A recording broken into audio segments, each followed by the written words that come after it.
More on this story, let's talk to reporter Laura McQuillian, who's in Toronto for us. Laura, Justin Trudeau there talking about the spirit of reconciliation, but clearly his government is still under significant pressure on this issue, and the Catholic churches as well. What can you tell us?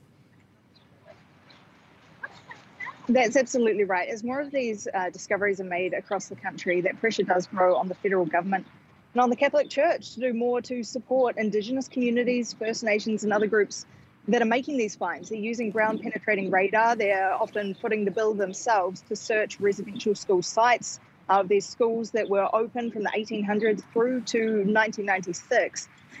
Or the cemeteries nearby them, because they are discovering more and more unmarked graves. And in this latest find yesterday, we're hearing there could have been wooden markers on these shallow graves in the past, but they're long gone.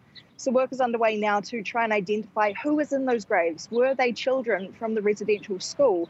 But as more of these finds are uncovered, it's expected there will be even more across the country. And so that pressure mounts on the Trudeau government to both contribute funding-wise, but also do more to make amends with those survivors of residential schools who were children at the time that people were going missing from schools.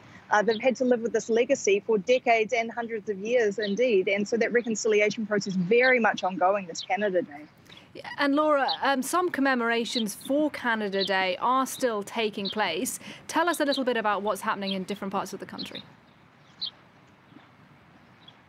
That's right. So in parts of the country, there will be fireworks going ahead as per usual. In other places, there'll be virtual celebrations because it is still very much a pandemic situation over here in Canada.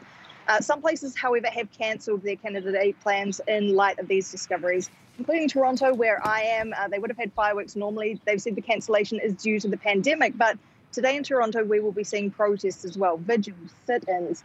And we'll be seeing a lot of people wearing orange shirts as well. Orange shirts here are a symbol of those residential school survivors, what they overcame, what they continue to overcome, a symbol of that resilient spirit. And apparently demand for them is extremely high this year as more Canadians do reckon with that past.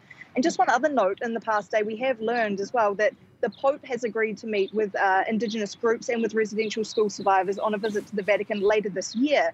So that will be December. It's just June, rather the start of July right now. So anticipate this issue to just keep moving over the coming months. There may be more discoveries of this kind, and it's very much going to be a headline here in Canada. Laura McQuillian for us there in Toronto. Thank you very much indeed for your reporting there.